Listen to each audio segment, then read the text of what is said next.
High school PS Patel 39 वर्षનો મારો અનુભવ છે એનો હું ટીચિંગમાં ઉપયોગ કરું છું। મારી જુદી જુદી મેથડ જે હું સમજાવતો જાઉં છું ગુજરાત રાજ્ય લેવલે કેઆરપી આરપી તેમજ શિક્ષણના તમામ ક્ષેત્રોમાં લેખન સહિત તમામ જગ્યાએ કામ કરેલું છે।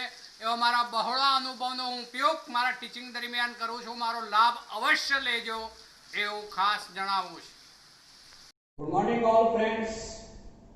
जो આપણે ગઈકાલે અહીંયા સુધી જોઈ ગયા હતા જેમ સહસંયોજક બંધ હોય તો તે 100% સહસંયોજક બંધ હોતો નથી।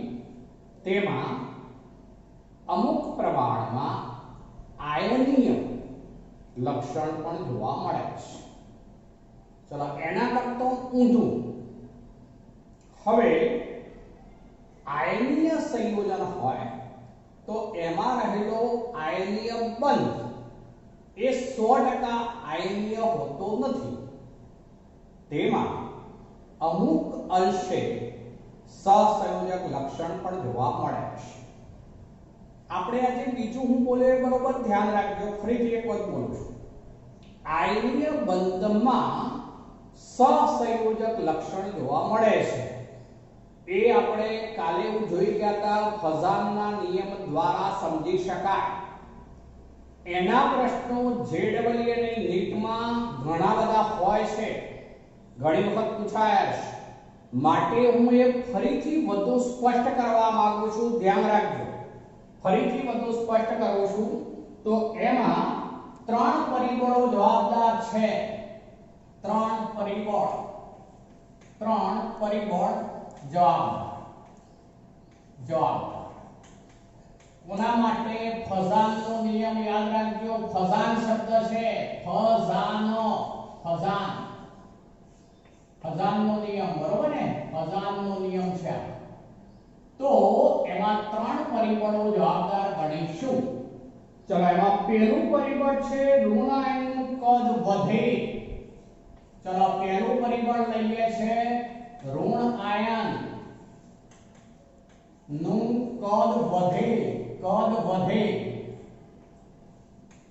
તેમ સહસંયોજક લક્ષણ વધે છે। તેમ સહસંયોજક લક્ષણ વધે બરોબર મુદ્દાઓ સમજવાના છે। ઋણ આયનનું કદ વધે તેમ સહસંયોજક લક્ષણ વધે। દાખલા તરીકે આપણે આવું લઈએ છે મિત્રો, તો એમાં હું CaF2 લઉં છું। ઉદાહરણ બદલું છું, કાલે લીધા હતા એના કરતા બીજું લઉં છું CaCl2, ત્રીજું લઈએ છે આપણે CaBr2, ચોથું લઈએ છે CaI2।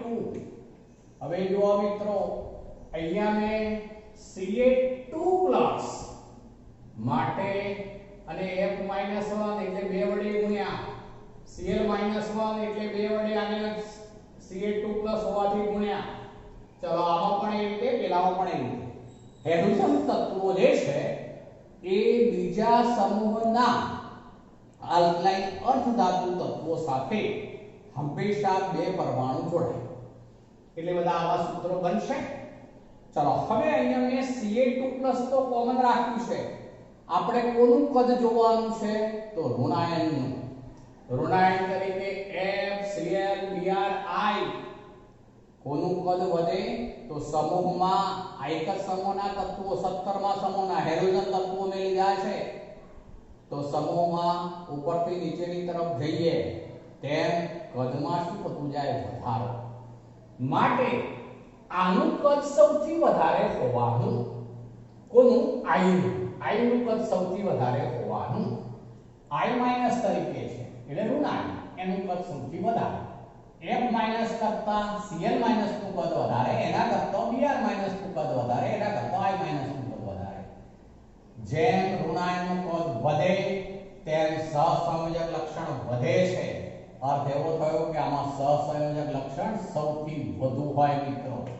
માટે હવે મારે દરેક વચ્ચે ચિહ્ન દર્શાવવું છે તો આવું થાય CaF2 is less than, CaCl2 is less than, CaBr2 is less than CaI2. કોનું સૌથી વધારે? તો CaI2 નું વધારે. બરોબર? આ સૌથી વધુ. પણ કયું? સહસંયોજક. સહસંયોજક શબ્દ વાપરું છું, ધ્યાન રાખજો. આનું સહસંયોજક વધારે, આનું આયનિક વધારે. બંને બોલું છું. આ આયનિક વધુ, આ આયનિક વધુ, જ્યારે આ સહસંયોજક વધુ કહેવાય. સહસંયોજક વધુ. આપણે સહસંયોજકના સંદર્ભમાં જ અત્યારે વાત કરી રહ્યા છે, એટલે આની સૌથી વધારે એવો અર્થ થયો, જ્યારે આ આયનિક વધારે. ચલો એને બદલે બી લઈએ છે. એમાં ઊંધું થવાનું મિત્રો. એની અંદર જે છે એ આપણે ધન આયનના કદની વાત ઉપર જઈએ છે. તો એમાં ધન આયનનું કદ વધે તેમ સહસંયોજક લક્ષણ ઘટશે.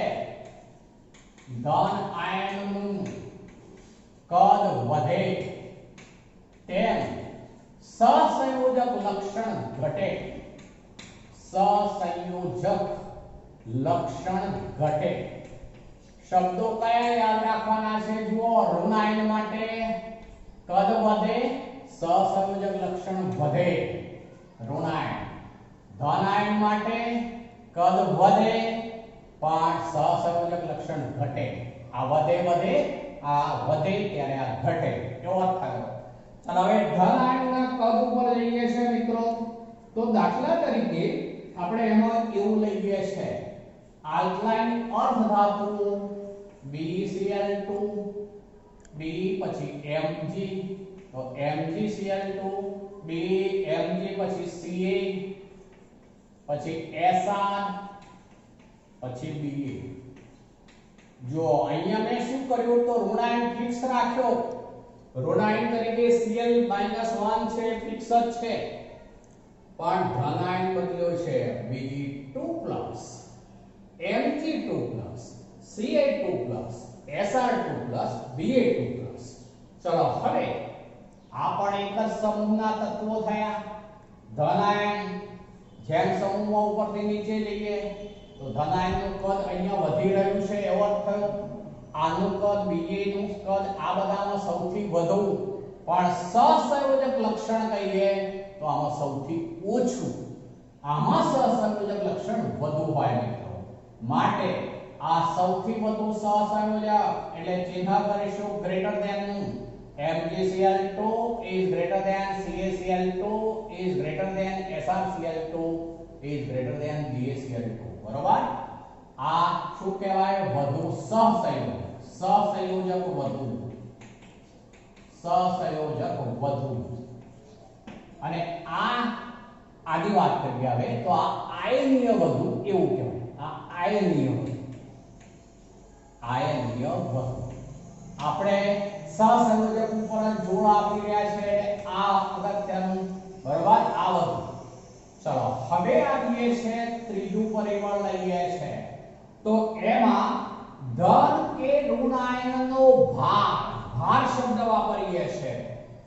ધન કે ઋણ આયનનો ભાર, ભાર વધે તેમ, ધન કે ઋણ આયનનો ભાર વધે તેમ સહસંયોજક લક્ષણ વધે. સહસંયોજક લક્ષણ વધે. ચલો હવે પહેલા આપણે ધનના સંદર્ભમાં વાત કરીએ છીએ. ધનના સંદર્ભમાં પહેલા આની વાત કરું છું. જોજો, ધન આયનના ભાગ, આમાં બે ભાગ કરીએ છીએ આપણે. ધન આયનનો ભાર વધે તો સહસંયોજક લક્ષણ વધશે. સહસંયોજક લક્ષણ વધે. ચલો એમાં આપણે આવું લઈએ છે મિત્રો, ધન આયનનો ભાર વધારવાની વાત છે. તો એમાં આપણે બે ટાઈપના ઉદાહરણો ઉપર જઈ શકીએ. બે ટાઈપના ઉદાહરણો ઉપર જઈ શકીએ એવો શબ્દ વાપરું છું. ધન આયનનો ભાર વધે, સહસંયોજક લક્ષણ વધે. તો દાખલા તરીકે આ ઉદાહરણ જે છે B2+ Mg2 plus Ca2 plus Sr2 plus Ba2 plus, તો મેં દરેક ઉપર તો +2 ચાર્જ જ રાખ્યો છે, બરોબર ને? દરેક ઉપર મેં ચાર્જ રાખ્યો છે +2 જ, પણ તેમ છતાં શું થવાનું?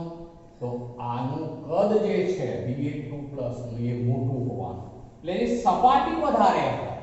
સપાટી વધારે હોવાને કારણે ધન વીજભાર ફેલાઈ જાય વધારે, એટલે એની અસરકારકતા ઘટી જવાની. અસરકારકતા ઘટી જવાની. જ્યારે આની અસરકારકતા વધારે હોવાની, ભલે ને +2 ચાર્જ છે તેમ છતાં પણ, માટે આનો ધન ભાર વધારે, Ba2 કરતા Ba2 નો ધન ભાર વધારે, કારણ કે આનું કદ નાનું હોવાનું.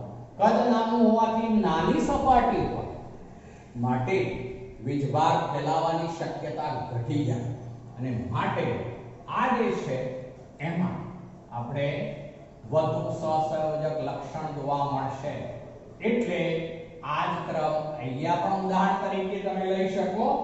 એ સિવાય તમારે ઉદાહરણમાં કે બીજું સમજવું છે તો આપણે જે છે એ આવું પણ લઈ શકીએ. એને બદલે બીજામાં થોડું બદલું છું, ધ્યાન રાખજો. NaCl, MgCl2, AlCl3, SiCl4. હવે મિત્રો પેલું જે મેં સમજાવ્યું આ તો લાગુ પડશે જ, એટલે હું ફરીથી લખતો નથી. આની અંદર જે છે એ તો લાગુ પડે જ, પણ હવે આની ઉપર પણ આપવું છે. તો આમાં Na+1, Mg+2, Al+3, Si4+. ફરીથી બોલો જોજો. આમાં આપણે શું કર્યું છે? દરેકમાં Cl જ રાખ્યું છે, બરોબર ને? દરેકમાં Cl રાખ્યું છે, પણ આમ એક જ આવર્તના તત્વોમાં આમ જઈ ગયા છે આપણે. એટલે એ વખતે શું થાય? તો ઉપરનો સંયોજકતા ધનભાર વધતો જાય. Na+1 છે આમાં, Mg2+ છે, આમાં Al3+ છે, આમાં Si4+ છે. જો કદની દ્રષ્ટિએ વિચારીએ શું થાય યાદ કરી લો. દરેકમાં આ બધા સમ ઇલેક્ટ્રોનની આયનો હોય, આ જે છે બધા, એમાં ઇલેક્ટ્રોન કેટલા હોવાના? તો 10 10. દરેકમાં સરખા ઇલેક્ટ્રોન છે 10 10. પણ પ્રોટોનની વાત કરીએ તો આમાં પ્રોટોન કેટલા હોય? તો 11, આમાં 12, આમાં 13, આમાં 14. જેમ પ્રોટોનની સંખ્યા વધે એમ કદ શું થતું જવાનું? તો નાનું થતું જાય. કદ નાનું હોવાને કારણે ઉપરથી ઉપર ધનભાર વધુ છે. કદ નાનું છે, ધનભાર વધુ અસરકારક હોય. ધનભાર વધી રહ્યો છે, ડાયરેક્ટ પણ કહી શકાય. તેમ સહસંયોજક લક્ષણ વધવાના, માટે આનું સહસંયોજક લક્ષણ સૌથી વધારે, કારણ કે Si4+ છે. આનું સૌથી ઓછું, એટલે NaCl is greater than, MgCl2 is greater than, AlCl. સહસંયોજક લક્ષણની વાત કરવી છે આપણે, તો કોનું સૌથી વધારે? મેં તમને કહ્યું જેનો ભાર વધારે, બરોબર ને? એનું સહસંયોજક લક્ષણ વધારે. +1, 2+, 3+, 4+, ભાર વધારે છે, માટે આમાં સહસંયોજક લક્ષણ વધારે હોય. આમાં સહસંયોજક લક્ષણ સૌથી ઓછું, માટે ચિહ્ન કયું આવશે? Less than. આના કરતા આનું વધારે, એના કરતા આનું વધારે, એના કરતા SiCl4 જે છે એનું સૌથી વધારે, બરોબર? SiCl4 નું સૌથી વધારે. NaCl is less than, MgCl2 is less than, AlCl3 is less than SiCl4. ચલો એ જ રીતે આપણું મેઇન ટાઇટલમાં તો એવું દીધું છે, ધન આયન હોય કે ઋણ આયન હોય, ભાર વધે તેમ સહસંયોજક લક્ષણ વધે. એટલે આવું કહેવાશે ને, ઋણ આયનનો ભાર વધે, ઋણ આયનનો ભાર વધે તેમ સહસંયોજક લક્ષણ વધે. સહસંયોજક લક્ષણ વધે. ચલો હવે ઋણ આયનનો ભાર વધે તેમ સહસંયોજક લક્ષણ વધે એવું લીધું આપણે. એટલે એનો અર્થ એવો થયો કે ઋણ વીજભાર આપણે બદલતા જવાનો. ચલો હું આવું લઉં છું, જોજો.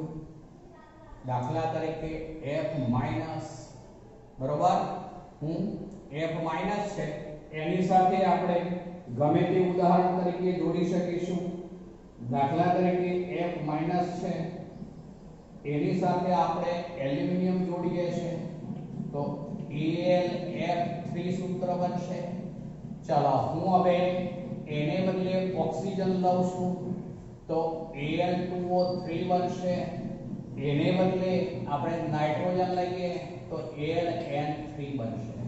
સોરી, Aln બનશે, Aln. હવે AlF3 સૂત્ર કેમ? તો એલ્યુમિનિયમ +3 F -1. ફરીથી બોલું છું, જો એલ્યુમિનિયમ +3 F -1 માટે AlF3. અને આપણે 3 વડે ગુણવું પડે ઋણ.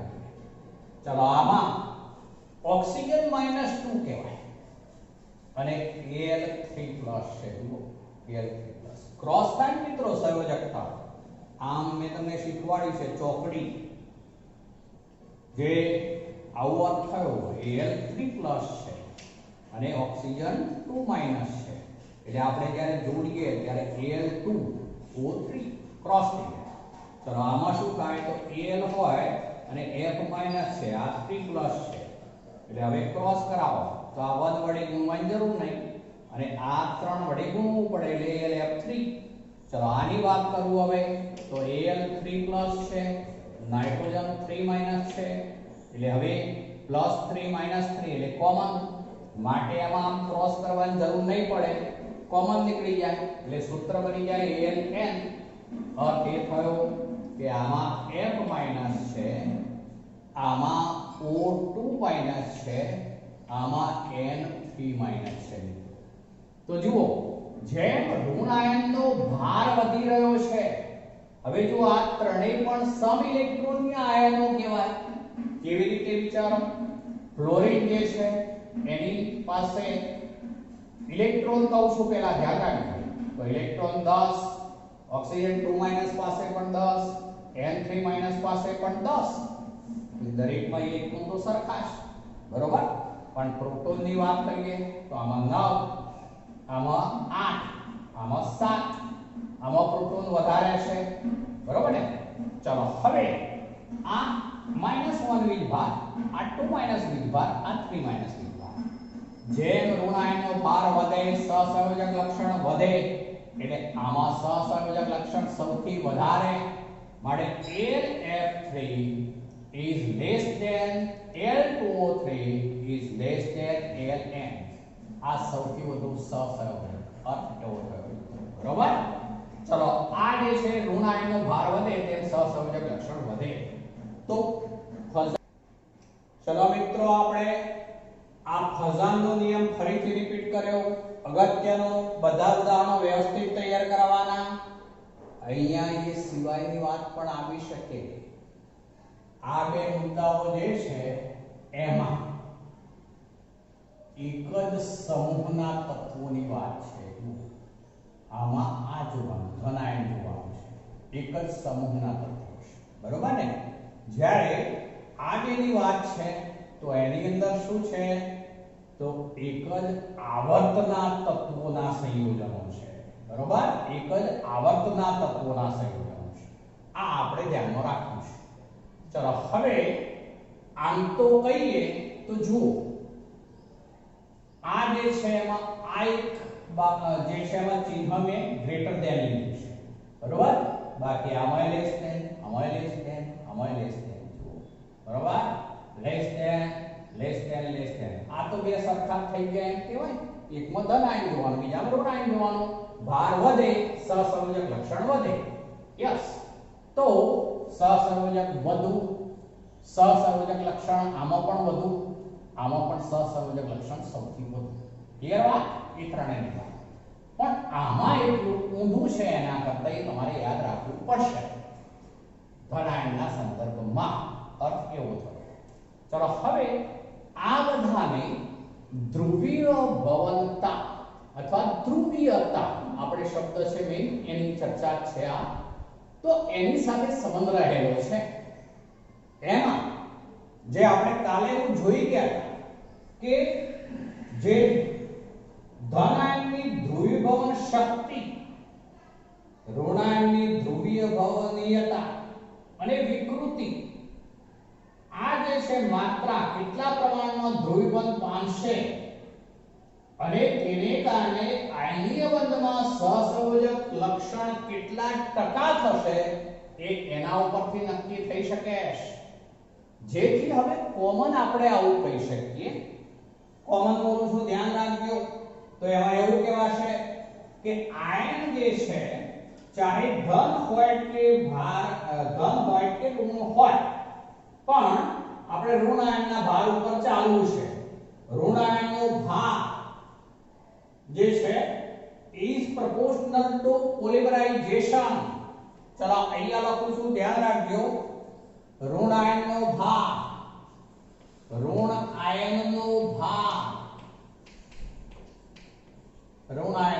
ભાર is proportional to polymerization, એટલે કે ધ્રુવીભવનીયતા.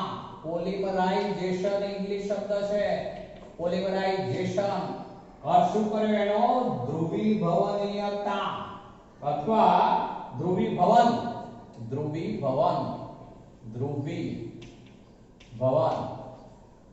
is proportional to એનો સંબંધ સહસંયોજક લક્ષણ, સહસંયોજક લક્ષણ કયા બંધમાં? આયનીય બંધમાં. સહસંયોજક લક્ષણ is greater than 1 upon melting point. 1 upon melting point. melting point એટલે ગલનબિંદુ.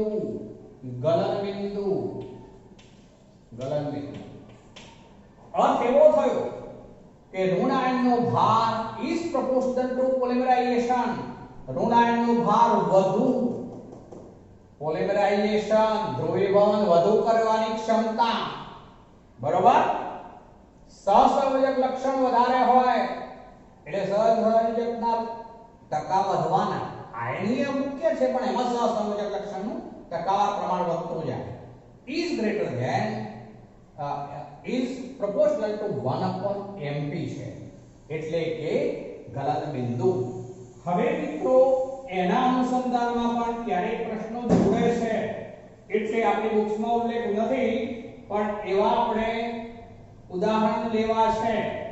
તો એમાં જુઓ, અહીંયા ગલન બિંદુ અને ઉત્કલન બિંદુ. તો એમાં શું હોય? ગલન બિંદુમાં ઘન પદાર્થ હોય, એના જે બે આયનો હોય તેમની વચ્ચેનું આકર્ષણ બળ હોય. એક ધન આયન, એક ઋણ આયન. તો તેમની વચ્ચે ગમે તેટલી સંખ્યા પણ ધન અને ઋણ આયન વચ્ચે આકર્ષણ બળ હોય. જેટલું આકર્ષણ બળ વધારે પ્રબળ હોવાનું એટલું એને પીગાળવા માટે વધારે ઊર્જા આપવી પડે. એ બેને દૂર લઈ જવા હોય, પ્રવાહીમાં રૂપાંતર કરવું હોય તો વધારે ઊર્જા આપવી પડે, એટલે વધારે ગરમ કરવું પડે. તો એ વખતે એનું મેલ્ટિંગ પોઈન્ટ એટલે ગલન બિંદુ ઊંચું. ક્યારે? વધારે આકર્ષણ હોય ત્યારે. એટલે અર્થ એવો થયો કે જેમાં આયનીય લક્ષણ વધુ હોય. કયા શબ્દો વાપરું છું ધ્યાન રાખજો. જેમાં આયનીય લક્ષણ વધુ હોય તો એ વખતે બે વચ્ચેનું આકર્ષણ પ્રબળ હોય, માટે એમાંથી આપણે એમને દૂર લઈ જવા માટે, એટલે કે ઘનને પીગાળીને પ્રવાહી બનાવવા માટે વધારે ઉષ્મા આપવી પડે. માટે ગલન બિંદુ વધે. આયનીય લક્ષણ વધુ, ગલન બિંદુ વધુ. પ્રવાહી હોય એનું વરાળમાં રૂપાંતર કરવું છે આપણે બાષ્પમાં, તો એ વખતે પણ વધારે ઉષ્મા આપવી પડશે, કારણ કે બે વચ્ચેનું આકર્ષણ વધારે છે. માટે ઉત્કલન બિંદુ પણ વધારે, એટલે કે બોઇલિંગ પોઈન્ટ વધારે. એટલે અર્થ એવો થયો કે આયનીય સંયોજનોમાં બોઇલિંગ પોઈન્ટ એટલે કે ઉત્કલન બિંદુ અને મેલ્ટિંગ પોઈન્ટ એટલે કે ગલન બિંદુ બંને વધુ હોય. શામાં? આયનીય સંયોજનોમાં, એટલે કે આયનીય બંધ વધુ લાક્ષણિકતા હોય ત્યારે. જો સહસંયોજક લાક્ષણિકતા વધુ હોય તો એમાં ઊંધું થાય. સહસંયોજક વખતે શું થવાનું? એનું વ્યસ્ત ઊંધું કરી દેવાનું. તો એ વખતે સહસંયોજક લક્ષણ જેમાં વધુ હોય તો તેમાં મેલ્ટિંગ પોઈન્ટ ઓછું હશે. એટલે કે વ્યસ્ત થયું જો મેલ્ટિંગ પોઈન્ટ કે પછી બોઇલિંગ પોઈન્ટ બીપી એટલે કે ઉત્કલન બિંદુ એ કેવું હોવાનું? તો એ ઓછું હોવાનું. મેલ્ટિંગ પોઈન્ટ પણ ઓછું અથવા હું સાથે જોડી દઉં છું. ચલો તો એમાં બોઇલિંગ પોઈન્ટ એટલે ઉત્કલન બિંદુ. ઉત્કલન બિંદુ એટલે સહસંયોજક પૂરતી વાત કરીએ તો ઋણાયણનો ભાર જેમ વધુ તેમ તેની ધ્રુવીભવન કરવાની ક્ષમતા વધુ, તેમ સહસંયોજક લક્ષણ વધુ, પણ તેમ મેલ્ટિંગ પોઈન્ટ કે બોઇલિંગ પોઈન્ટ એટલે ગલન બિંદુ અને ઉત્કલન બિંદુ કેવા હોય તો ઓછા હોય. તો હવે એવા હું બે મુદ્દાઓ લઉં છું, એ બરોબર ધ્યાન રાખજો. ચલો હવે આવું એક લઉં છું, એસેન્શિયલ 2 છે અને એસેન્શિયલ 4 છે. હવે જોજો અહીંયા બંનેમાં એસએન તત્વ છે, બંનેમાં સીએલ છે એટલે એ તો કોમન છે. પણ શું બદલાયું છે જુઓ બરોબર. તો આ SN2+ જ્યારે પેલામાં શું કહેવાશે? SN4+. ચલો હવે એક SN2+ છે, બીજું છે SN4+. હવે એ બેમાં જેમાં ધન આયનનો ધન વીજભાર વધુ હોય તેમાં સહસંયોજક લક્ષણ વધારે હોય. બરોબર ને? સહસંયોજક લક્ષણ વધારે હોય. જ્યારે આયનીય લક્ષણ કેવું હોય તો ઓછું હોય. આયનીય લક્ષણ જે છે ઓછું હોય એવું કહું છું. ફરીથી બોલું છું. જેમાં ધન વીજભાર આપણે વધુ હોય તો તેમાં ચલો હવે ફક્ત વધુ ઉપર આવું છું. જેમાં ધન વીજભાર વધુ હશે તો તેની અંદર શું વધારે હોય? તો સહસંયોજક લક્ષણ માટે તેનું મેલ્ટિંગ પોઈન્ટ ગણીએ કે બોઇલિંગ પોઈન્ટ કહીએ તે ઓછું હોય અને માટે આમાં આ બે વચ્ચેનો સંબંધ શું થશે? તો આ રીતે. બરોબર ને? તો SN2+ એક મિનિટ SN2+ વાળાનું વધારે હોય એટલે આવું થવાનું. SN2+ નું વધારે હોય. શું? મેલ્ટિંગ પોઈન્ટ અને બોઇલિંગ પોઈન્ટ બંને SN2+ ના વધારે હોય. એટલે કે એસેન્શિયલ 2 નું વધુ હોય. કેમ? તો ફરીથી એક વાત બોલું છું. આમાં SN2+ છે, SN2+ અને આમાં છે SN4+. માટે જેમ શું કહીશું? એમાં ધન આયનના સંદર્ભમાં વાત છે એટલે આ ધન વીજભાર વધારે છે, ધન વીજભાર વધુ, તેમ શું થવાનું? તો તેમાં કયું લક્ષણ વધારે હોય? તો સહસંયોજક. આમાં આયનીય વધુ છે, અર્થ એવો થશે. જેમાં આયનીય લક્ષણ વધુ હોય તેનું શું વધુ હોય? તો એનું મેલ્ટિંગ પોઈન્ટ અને બોઇલિંગ પોઈન્ટ બંને વધુ હોય. ચલો બીજું એક ઉદાહરણ લઈએ છે FeSO4. જો મિત્રો આ જે આપણે લીધું છે અહીંયા ઋણ આયનની જગ્યાએ ધન આયનનો ભાર પણ લઈ શકાશે. આ ઋણ આયનનું લીધું છે આપણે અત્યારે. અહીંયા જે લીધું મેં આ ઉદાહરણ SnCl2 અને SnCl4 બેમાં ઋણ આયન Cl-1 છે પણ ધન આયન બેમાં જુદા થયા. SN2+ જ્યારે આમાં લીધું આપણે SN4+. હવે સહસંયોજક લક્ષણની વાત કરીએ તો એ આ પરિબળ લાગુ પડ્યું મિત્રો. ધન આયનનો ભાર વધે, જુઓ બરોબર, ધન આયનનો ભાર વધે તેમ સહસંયોજક લક્ષણ વધે. તો કયા સંયોજનમાં સહસંયોજક લક્ષણ વધુ હોવાનું? તો SnCl4 માં સહસંયોજક લક્ષણ વધુ, પણ જેમાં સહસંયોજક લક્ષણ વધુ હોય તો તેનો મેલ્ટિંગ પોઈન્ટ અને બોઇલિંગ પોઈન્ટ એ બંને કેવા હોય તો ઓછા હોય, કારણ કે તેમની વચ્ચે વ્યસ્ત સંબંધ છે. વ્યસ્ત સંબંધ કેવા છે? માટે સહસંયોજક લક્ષણની રીતે આવું કહેવાશે SN2+ is less than SN4+. એ સહસંયોજક લક્ષણની રીતે. જ્યારે મેલ્ટિંગ પોઈન્ટ કે બોઇલિંગ પોઈન્ટ માટે ઊંધું લખવું પડે એટલે પછી શું લખાશે? SnCl2 is greater than, બરોબર ને? SnCl2 is greater than SnCl4. ચલો એવું જ બીજું એક ઉદાહરણ લઉં છું મિત્રો. PbCl4 અને PbCl2. Pb હવે જો તમે ઘણી વખત પૂછવાઈ જાવ છો PbCl4 અને PbCl2. જો મેં લખવાનું ઊંધું લખ્યું છે, લેસ ધેન કે ગ્રેટર ધેન એવું ગોખવાનું નહીં, સમજવાનું. ચલો સહસંયોજક અહીંયા કહીએ પહેલા સહસંયોજક. તો જો આમાં શું છે? Pb4+ મેં પહેલા લખ્યું છે Pb4+. ચલો અહીંયા જે છે એ શું લખ્યું છે? Pb2+ છે. આપણે તો ધન આયનનો ભાર વધુ, તેમાં સહસંયોજક લક્ષણ વધુ, તેનું Mp કે Bp શું હોય તો ઓછું. Mp કે Bp ઓછું. આનું સહસંયોજક લક્ષણ વધારે. એટલે સહસંયોજક લક્ષણ કહીએ તો આમ ચિહ્ન કરવું પડશે. તમને એમ થાય સાહેબ અહીંયા લેસ ધેન અહીંયા ગ્રેટર ધેન, તો જુઓ બરોબર 2+ છે એના કરતા 4+ એ વધુ સહસંયોજક. આ એક છે 4+ વધુ સહસંયોજક, જ્યારે 2+ ઓછો સહસંયોજક. માટે આપણે એનું મેલ્ટિંગ પોઈન્ટ કે બોઇલિંગ પોઈન્ટ લઈએ. મેલ્ટિંગ પોઈન્ટ કે બોઇલિંગ પોઈન્ટ તો કોનું વધારે? કોનું વધારે બોલો જો? જેમાં સહસંયોજક લક્ષણ વધારે એનું મેલ્ટિંગ પોઈન્ટ કે બોઇલિંગ પોઈન્ટ ઓછું હોય, બરોબર ને? એનું મેલ્ટિંગ પોઈન્ટ કે બોઇલિંગ પોઈન્ટ ઓછું હોય. માટે હવે આ બે માટે મારે ક્રમ લખવો હોય તો આવું લખવું પડે. PbCl2 આગળ લખ્યું મેં, PbCl4 અને PbCl2 પાછળ લખ્યું.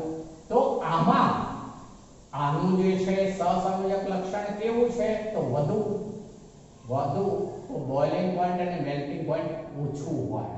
એટલે આવું થઈ ગયા મિત્રો PbCl4, બરોબર ને? PbCl4 is less than PbCl2. એટલે અહીંયા લેસ ધેન કે ગ્રેટર ધેન એવા ચિહ્નો કરતા વધુ અગત્યની સમજ છે. આપણે તો એટલું યાદ રાખવાનું બંનેમાં, જેમ ધન વીજભાર વધે છે, સહસંયોજક લક્ષણ વધે છે, તેમ Mp કે Bp ઘટે છે. Mp કે Bp ઘટે છે. એટલું યાદ રાખવાનું છે. હજુ એક ઉદાહરણ લઉં પણ એમાં જુદું લઉં છું. જુઓ બરોબર. FeSO4 અને બીજું લઈએ છે Fe2SO4 થાય. અહીંયા મેં શું કર્યું મિત્રો? જુઓ બરોબર. તો SO4 2- આયન બંનેમાં છે, કોમન છે. SO4 2- બદલાયું શું? તો આની અંદર Fe2+ છે. સમજજો, Fe2+. જ્યારે આની અંદર શું થયું? તો Fe3+. બરોબર ને? Fe3+. ચલો હવે આપણે તો એટલી જ વાત, એક જ તત્વના બે આયનો જુદા જુદા હોય. આ જે છે સંક્રાંતિ તત્વ લીધું આપણે. એક જ જે Fe તત્વના બે આયનોમાં વીજભાર જેટલો વધુ, એમાં સહસંયોજક લક્ષણ વધુ હોય. એટલે હવે હું સહસંયોજક લક્ષણની વાત પહેલા લખું છું, ધ્યાન રાખજો. બધું જુદું પાડું છું. સહસંયોજક તો આ વધુ, આ ઓછો હોય, બરોબર ને? એટલે એનો અર્થ એવો થયો કે આમ લેસ ધેન નું ચિહ્ન હોય. કયો વધુ હોય? સહસંયોજક લક્ષણ જેમાં ધન વીજભાર ઊંચો, સહસંયોજક લક્ષણ વધુ. ચલો જેમાં ધન ભાર વધે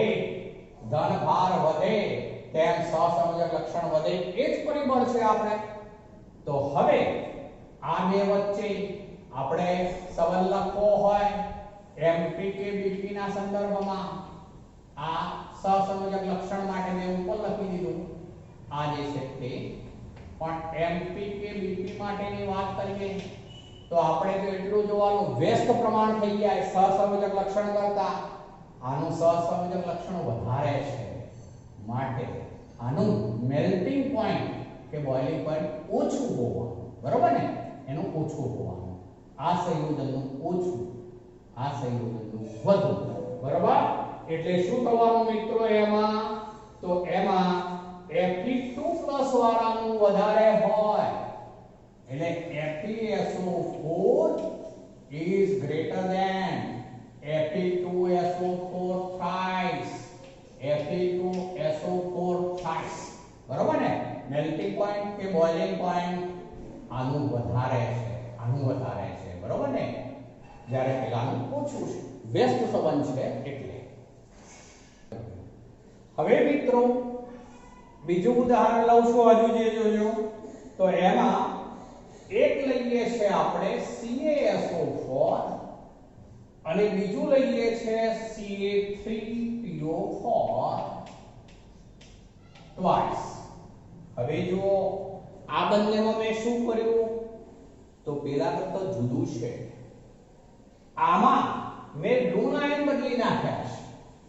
આ ઉદાહરણોમાં શું હતું, તો ઋણાયન સરખા જ લીધા હતા આપણે, બંને સંયોજનોમાં ઋણાયન સરખા લીધા હતા, ધનાયન બદલ્યા હતા, બરાબર. ધન વીજભાર બદલ્યો હતો, આયન ધન વીજભાર બદલ્યો હતો દરેકમાં, બરાબર. અહીંયા જે લઉં છું એની અંદર મેં Ca2+ કોમન રાખ્યું છે બંનેમાં. સહસંયોજક લક્ષણ પેલા લઈએ છે, સહસંયોજક લક્ષણ.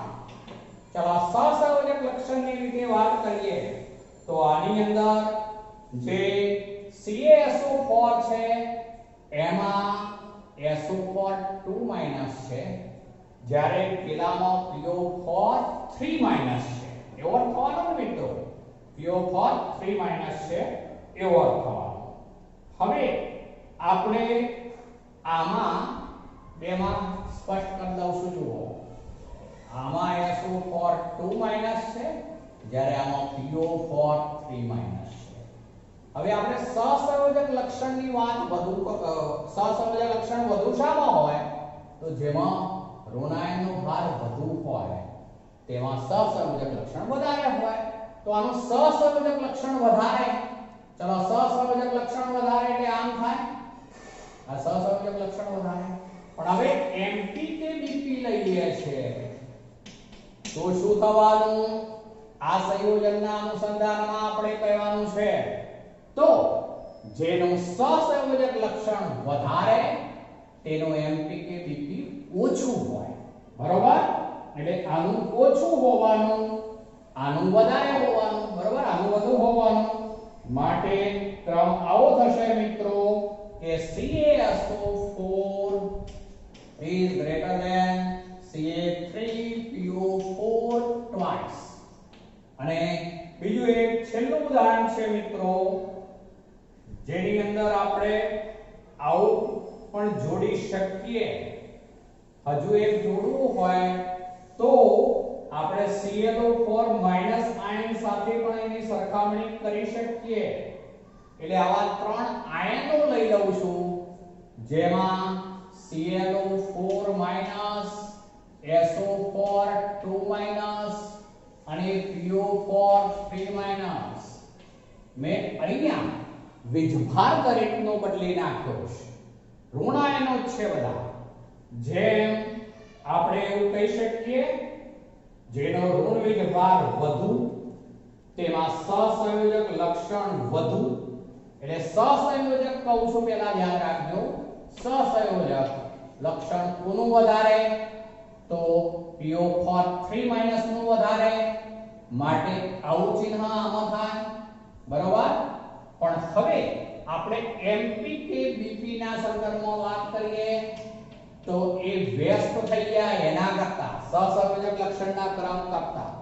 માટે MPK BP લઈએ તો એ આનું સૌથી વધારે થવાનું, માટે શું લખાય, ClO4- વાળું સંયોજન હોય, ધનાયન કોમન રાખવાનો, પણ દરેકમાં ધ્યાન રાખજો, ધનાયન કોમન.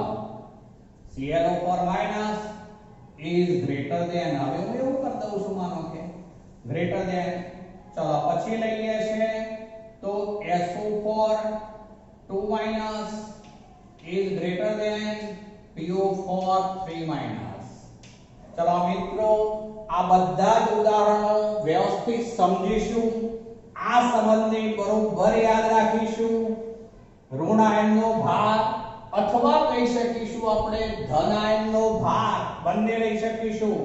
અથવા કરી દઉં છું, ચલો હવે અથવા ધન આયનનો ભાર, ધન આયનનો ભાર જે છે એટલે કોમન ધન કે ઋણ આયનનો ભાર વધે, સહસંયોજક લક્ષણ વધે તેમ ધ્રુવીભવન ક્ષમતા વધે, પોલિમરાઇઝેશન વધે, પણ શું ઘટે તો MP કે BP ઘટે.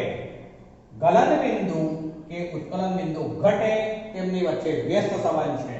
અહીંયા મિત્રો આપણે આયનીય લક્ષણ માટેનું એક સૂત્ર પણ સાથે હું સ્પષ્ટ કરી દઉં છું, જે આયનીય પોટેન્શિયલ દ્વારા દર્શાવાય છે. હું હવે આવું બોલું છું, આ અલગ પાડી દઉં છું, ધ્યાન રાખજો. આયનીય પોટેન્શિયલ, આયનીય પોટેન્શિયલ, પોટેન્શિયલ એટલે આમ તો ઊર્જા અથવા તાકાત. પોટેન્શિયલ, પોટેન્શિયલ એવો શબ્દ વાપર્યો આપણે, પોટેન્શિયલ. આયનાઇઝેશન પોટેન્શિયલ એવું કહેવાય, આયનીય પોટેન્શિયલ એવું કહેવાય. એની સંજ્ઞા છે ફાઈ. ફાઈ બરાબર સૂત્ર છે એમાં કેટાયન, જે કેટાયન એટલે ધનાયન, ધનાયનનો ચાર્જ, ધન આયનનો ભાર, ચાર્જ એટલે ભાર, ભાગ્યા જે છે એમાં ધન આયનનું કદ, ધન આયનનું કદ. આવો અર્થ થયો. ધન આયનના સંદર્ભમાં છે બંને આ. ધન આયનનું કદ. જો આયનની પોટેન્શિયલ ક્ષમતા, આયનાઇઝેશન પોટેન્શિયલ, આયોનિક પોટેન્શિયલ એવું કહી શકીએ. આયોનિક શબ્દ વાપરી શકીએ, સીધું કરી દઉં. ચલો આયોનિક, આયનિક અથવા આયોનિક, આયોનિક પોટેન્શિયલ ફાઈ બરાબર ધન આયનનો જે છે એનો ભાર ભાગ્યા જે છે એ ધન આયનનું કદ. ચલો હવે અહીંયા જે છે એ એવું કહી શકીએ કે આ ફાઈ જે છે એ ફાઈ બરાબર કોવેલેન્ટ એટલે કે સહસંયોજક કેરેક્ટર ભાગ્યા આયનીય character. phi is proportional to, એટલે સંબંધ આપ્યો છે phi is proportional to સહસંયોજક લક્ષણ, સહસંયોજક લક્ષણ ભાગ્યા બીજું કેવા છે એમાં આયનીય, આયનીય જે છે સહસંયોજક લક્ષણ ભાગ્યા આયનીય લક્ષણ છે. આયનીય લક્ષણ, આયનીય લક્ષણ. ચલો આ બરોબર સમજી લેજો. આયનીય, આયોનિક પોટેન્શિયલ ફાઈ બરાબર ધન આયનનો ભાર ભાગ્યા ધન આયનનું કદ. અને બીજો સંબંધ આ છે જેની અંદર આપણે આવું લીધું. આ જે છે અલગ સંબંધ છે, ધ્યાન રાખજો. આટલો ભાગ અલગ પાડી દીધો છે મેં. phi is proportional to સહસંયોજક લક્ષણ ભાગ્યા આયનીય લક્ષણ એવું છે. પેલું અલગ છે, ઉપરવાળું અલગ છે, આ અલગ છે. આ બે પરિબળો અથવા કરીને આ બે છે, એટલે આ ધ્યાન રાખીશું. ચલો મિત્રો, આ ફઝાનના નિયમમાં ઘણા બધા પ્રશ્નો છે, વ્યવસ્થિત સમજીને તૈયાર કરવાના, ખૂબ અગત્યનું છે. ચલો આજે આટલે છે.